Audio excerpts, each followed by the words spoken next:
Hello students, स्वागत है आप सभी का हमारे यूट्यूब चैनल पर जिसका नाम है सौरभ क्लासेस। आज मैं एमए सेमेस्टर 1 के पेपर कोड CC1 से बेबीलोन की सामाजिक स्थिति अर्थात सोशल कंडीशन ऑफ बेबीलोन लेकर उपस्थित हुआ हूं। तो चलिए शुरू करते हैं। प्राचीन मेसोपोटामिया की सभ्यता में से एक सभ्यता बेबीलोन की सभ्यता काफ़ी महत्वपूर्ण सभ्यता मानी जाती है। इस सभ्यता का सामाजिक जीवन काफ़ी उन्नत था। विशेषकर हम्बुराबी के काल में इस सभ्यता ने विशेष रूप से प्रगति की। समाज में स्त्रियों एवं दासों की स्थिति समकालीन किसी सभ्यता अथवा मध्यकालीन यूरोपीय सभ्यता में नहीं मिलती है। बेबीलोन में विशेषकर हम्बुराबी के काल में स्त्रियों को काफ़ी स्वतंत्रताएं, असीम अधिकार एवं संपत्ति के उपयोग की छूट मिली थी। साथ ही गुलामों की स्थिति में भी अप्रत्याशित सामाजिक परिवर्तन आया था और संपत्ति का एक भाग समझा जाने वाला गुलाम हम्बुराबी की विधि व्यवस्था से काफ़ी प्रभावित हुआ था। उन्हें कई प्रकार के सामाजिक, आर्थिक एवं स्वतंत्र होने के अधिकार प्रदान किए गए थे। गुलामों के प्रति मानवीय दृष्टिकोण को प्रधानता दी गई थी। वस्तुतः प्राचीन विश्व सभ्यताओं से लेकर आज के आधुनिक युग में भी औरतों को समाज में ऐश्वर्य की वस्तु समझी गई है। स्त्रियां पुरुषों के साथ समान धरातल पर राजनीतिक, सामाजिक, सांस्कृतिक एवं आर्थिक क्रियाकलापों में भाग नहीं ले सकती हैं। यद्यपि प्रगतिशील देशों में इस प्रकार के धारणाओं का अंत हो रहा है, फिर भी यह उल्लेखनीय है कि सभ्यता के प्रारंभ में बेबीलोनिया के समाज में नारियों के प्रति अप्रगतिशील नीतियों एवं संहिताओं का निर्माण किया गया था।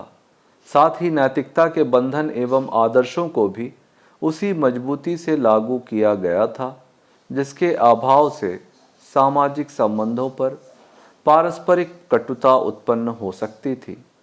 चूँकि प्राचीन बेबीलोनिया का समाज भी पुरुष प्रधान था, अतः नारियों की स्थिति गौण थी। किंतु हम्बुराबी की विधि संहिता के अनुसार स्त्रियों की स्थिति में क्रांतिकारी परिवर्तन आ गया।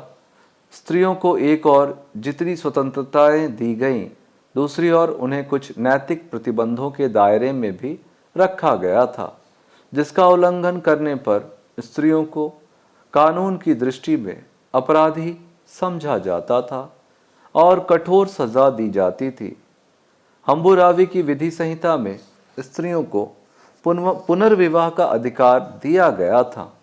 इस संबंध में दो नियम थे। यदि नगर से बाहर गया पति बंदी बना लिया गया है तो उस स्थिति में उसकी पत्नी दूसरी शादी नहीं कर सकती।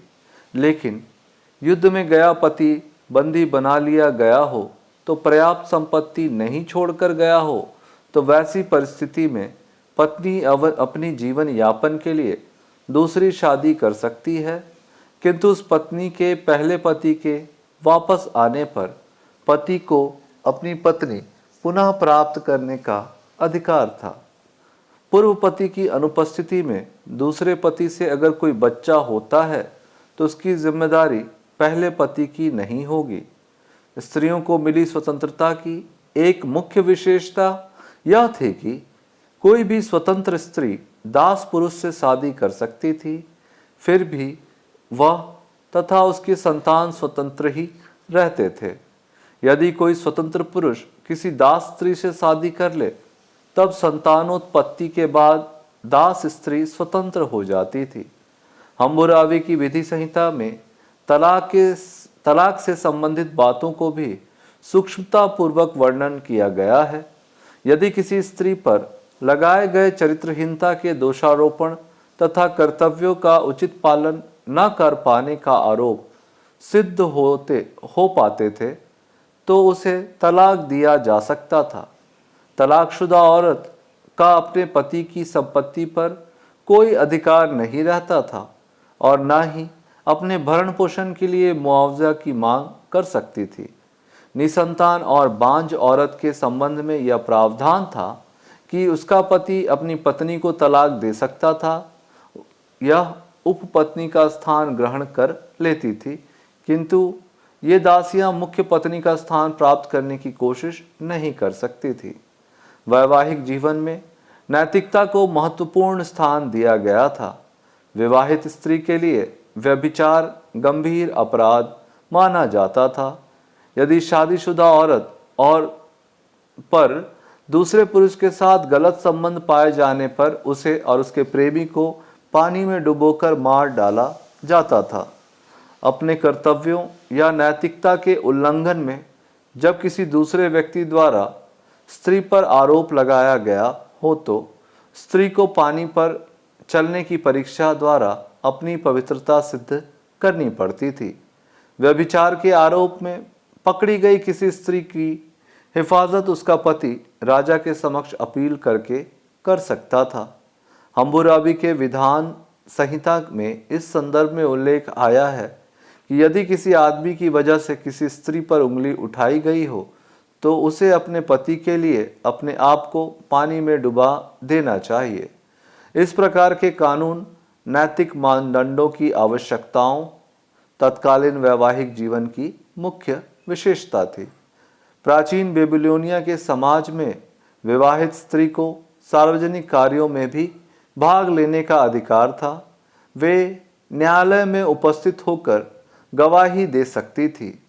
बच्चों के पालन पोषण ही नहीं, सार्वजनिक स्थलों से पानी लाने, बाजार हाट से क्रय विक्रय, सूत काटने या वस्त्र बुनने तथा सार्वजनिक तौर पर लेख कार्यों में भाग लेने के लिए स्त्रियों को पुरुषों के समान स्वतंत्रता थी।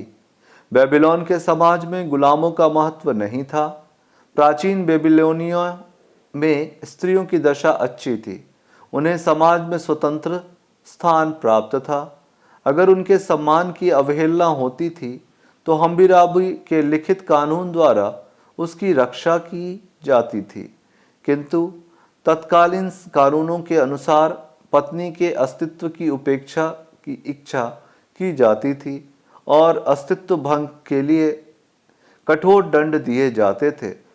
तलाक कानून से भी पति के अधिकारों की रक्षा की गई थी, लेकिन यदि तलाक के मुकदमे की सुनवाई के समय यह सिद्ध हो जाता था कि पत्नी ने पति की संपत्ति को नष्ट किया है और पति के प्रति वह वफादार और कर्तव्य परायण नहीं है, तो बिना किसी क्षतिपूर्ति के उसे तलाक दिया जा सकता था और कभी कभी पत्नी को अपने ही घर में दासी की तरह रहने की सजा भी हो जाती थी।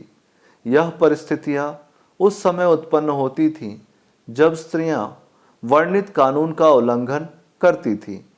इस समय पति के द्वारा मुआवजा भी दिए जाते थे जिससे पत्नी का भरण पोषण चल सके, लेकिन पति द्वारा पत्नी को मुआवजा उसी स्थिति में दिया जाता था अगर पति और पत्नी तलाक की स्थिति में रहती थी।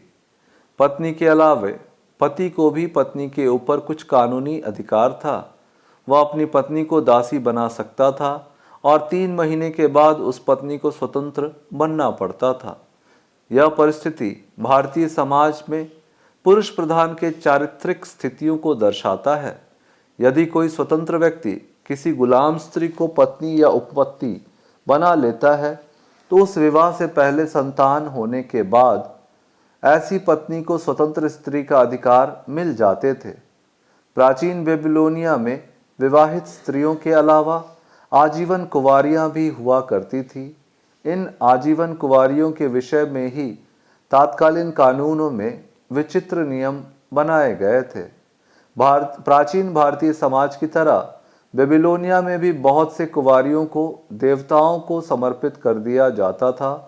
हम्बुराबी के ज़माने में ऐसी स्त्रियों की अपनी पैतृक संपत्ति पर अधिकार होता था, लेकिन बाद में यह प्रथा धीरे धीरे बंद हो गई। आजीवन कुंवारी बनने के लिए लड़कियों को कुछ शपथ लेनी पड़ती थी।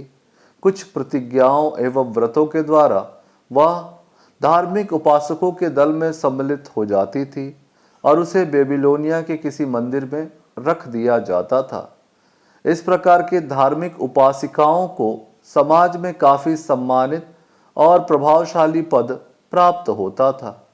ऐसी स्त्री को जो संपत्ति पिता से प्राप्त होती थी आजीवन भर वह व्यक्तिगत संपत्ति होती थी, किंतु जिस मंदिर से वह संबंधित थी उस मंदिर का भी उस संपत्ति पर कोई अधिकार नहीं था। ऐसी स्त्रियों की संपत्ति उसके मरने के बाद उसके पितृकुल में चली जाती थी। इन धार्मिक उपासिकाओं पर कुछ सामाजिक प्रतिबंध भी लगे हुए थे, जैसे वह शराब की दुकान नहीं खोल सकती थी। अगर वह ऐसा करती थी तो उसे मृत्युदंड दिया जाता था। सबसे रोचक विषय यह है कि राजकुलों की लड़कियों भी धार्मिक उपासिका बन सकती थी। राजकुलों की लड़कियां भी धार्मिक उपासिका बन सकती थी। स्त्रियों को ऐसी स्वतंत्रता दिया जाना प्राचीन एशिया की एक महत्वपूर्ण घटना मानी जाती है। इस तरह स्त्रियों की अवस्था को देखते हुए यह कहा जा सकता है कि बेबीलोनिया का समाज एक उच्च आदर्शों से भरा हुआ समाज था। बेबीलोनिया का व्यापारिक स्थिति भी काफ़ी अच्छा था और इसमें स्त्रियां भी भाग लेती थी। इतना ही नहीं, यदि किसी स्त्री को केवल पुत्री ही होती है और पुत्र नहीं होता तो उसे अपने जीवन काल में वह अपनी संपत्ति अपनी पुत्री को दे सकती थी। निष्कर्ष में देखें तो उपयुक्त तथ्यों के अध्ययन के बाद विश्व के अन्य देशों से बेबीलोनिया की नारी की स्थिति की तुलना करते हैं तो पाते हैं कि बेबीलोनिया में कई मामलों में स्त्रियों की दशा संतोषजनक थी। व्यापार और राजनीति में भी स्त्रियां भाग लेती थी एवं स्वतंत्रता की परिसीमा उस समय टूट गई थी जब स्त्रियां निर्भीक होकर शादी भी कर सकती थी और धार्मिक उपासिका भी बन सकती थी। अतः यह स्थिति किसी शहरी सभ्यता के सामाजिक अवस्था की ओर इंगित करता है। तो आज के लिए इतना ही। धन्यवाद।